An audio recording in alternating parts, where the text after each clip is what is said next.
இன்னைக்கு ரேணுகாஜி நம்ம மாத்துக்கு வந்திருக்கா. அவ உதி அபிஷேகம் பண்ணலாமா வேண்டாமான்னு உங்கள்கிட்ட நாங்கள் பிரார்த்தனை கேட்டோம். பண்ண சொல்லி உத்தரவு வந்திருக்கு. அதுக்கு ரொம்ப ரொம்ப ரொம்ப ரொம்ப நன்றி. இனி வாட்டில் இருக்கிறவாளுக்கும் அவளுடைய பிரச்சனைகளையும் அவள் சொல்லுவா. நாங்கள் உங்கள்கிட்ட நாங்கள் அந்த ப்ரேயரையும் உங்களுக்கு காலடியில் வைக்கிறோம். சொல்லு உங்கள் ஆத்துக்காரோட பேர். ஆத்துக்கார சத்தமா கல்யாண சுந்தரம். விசாக நட்சத்திரம் விருச்சிக ராசி. அவளுக்கு வேலையில நிம்மதி இருக்கணும், அலைச்சல் அதிகமா இருக்கக்கூடாது, சகல சௌபாகியத்தோட சந்தோஷமா வாழணும், நிம்மதியும் ஒற்றுமை இருக்கணுங்கிறது பிரார்த்தனை. ரேணுகா ரேவதி நட்சத்திரம். இவாளுக்கு மற்றவாளை பார்க்கணுங்கிறது தான் ஆகிரகம் அதிகமா. அவளுக்கு வர பிரச்சனைகளை தன்னோட பிரச்சனையா பார்த்துட்டு அதுல இவாளுக்கு எந்த விதமான மனசஞ்சலங்களோ உடல் உபாதைகளோ வராம பார்த்துக்கணும் அப்படிங்கிற பிரேயர் உங்களோட பாதத்தடியில வைக்கிறோம் சுவாமி. நிர்மலா திருவோண நட்சத்திரம் மகர ராசி. அவளுக்கு உடல் உபாதைகள் கொஞ்சம் இருக்கு, அதுல இருந்து பரிபூர்ணமா குணமாகி ஆயுள் ஆரோக்கியத்தோட நிம்மதியா சந்தோஷமா வாழணும். பெயின் எதுவும் இருக்கப்படாது. பிசியோ போனாலும் சரி எல்லா ட்ரீட்மெண்ட்டுமே அவளுக்கு பரிபூர்ண குணத்தை கொடுக்கணும் அப்படிங்கிற பிரார்த்தனையை முன்வைக்கிறோம் சுவாமி. சச்சின் ரோகிணி நட்சத்திரம்.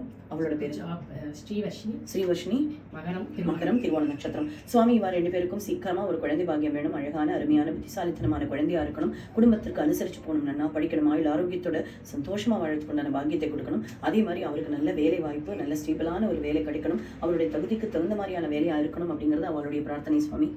நிவேதா விருச்சிக ராசி அனுஷ நட்சத்திரம்.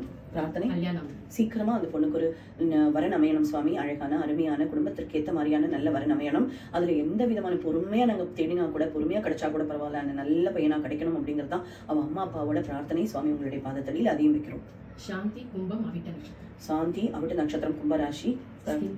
அவளுக்கு கொஞ்சம் ஸ்கின் ப்ராப்ளம் இருக்கு. அதுல இருந்து அவ பரிபூர்ணமா குணமாகி எந்த விதமான பிரச்சனையும் இனிமே இல்லாம இருக்க போற நாளனைத்தும் சகல சௌபாகியத்தோட சந்தோஷமா ஆரோக்கியத்தோட வாழணும் அப்படிங்கிற பிரார்த்தனையை முன்வைக்கிறோம். கலைச்செல்வன் சிம்மராசி மகர நட்சத்திரம். கலைச்செல்வன் மக நட்சத்திரம் சிம்மராசி. பிரார்த்தனை உடல் ஆயுள் ஆரோக்கியத்தோட குடும்பத்தோட நிம்மதியா சந்தோஷமா வாழ்த்துக்கு உண்டான பாகியமும் அவன் ஸ்டேபிளா ஒரு இடத்துல இருந்து சம்பாதிச்சு மற்றவாளுக்கும் உபயோகரமா அது பயன்படுற மாதிரியான வாழ்க்கையா இருக்கணும். சத் விஷயங்கள்ல நிறைய கலந்துக்கணுங்கிற பிரார்த்தனையும் முன்வைக்கிறோம் சுவாமி. இவ குடும்பமே சேம ஆரோக்கிய ஆயுள் ஆரோக்கிய குடும்பத்தோட நிம்மதியா சந்தோஷமா வாழறதுக்கு உண்டான பாக்கியத்தையும் அதற்கான தீர்வையும் நீங்க தான் கொடுக்கணும். அவளுக்கு கைடன்ஸா இருந்து அவளை நீங்க முன்னிறுத்தி அவளுக்கு சக்சஸை கொடுக்கணுங்கிற பிரார்த்தனையும் முன்வைக்கிறோம் சுவாமி. சந்திரசேகர் ரிஷபம் ரோகிணி நட்சத்திரம். புதுசா இப்ப ஒரு வெப்சைட் வந்து ஓபன் பண்ணி பிசினஸ் இதுல ப்ராஜெக்ட் எடுக்கிறோம். சக்சஸ்ஃபுல்லா அவளுக்கு அமையணும் அப்படிங்கிற பிரார்த்தனை வச்சிருக்கா சுவாமி. உங்களுடைய பரிபூர்ண அனுகிரகம் சிந்திரஸ்து. அடுத்தது சுபா கும்பம் அவிட்ட நட்சத்திரம். சுபா அவிட்ட நட்சத்திரம் கும்பராசி. பிரார்த்தனை அவளுக்கு ஆயுள் ஆரோக்கியத்தோட குடும்பத்தோட நிம்மதியா சந்தோஷமா வாழறதுக்கு உண்டான பாகியமும் யோகமும் இருக்கணும் சுவாமி. தீபா மீன ராசி உத்திராட்டாதி. மீனா உத்திரட்டாதி நட்சத்திரம் மீனராசி. சுவாமி உங்களுடைய பரிபூர்ண அனுகிரகத்தால் ஆயுள் ஆரோக்கியத்தோட குடும்பத்தோட நிம்மதியா சந்தோஷமா வாழறதுக்கு உண்டான பாகியம் கிடைக்கும்.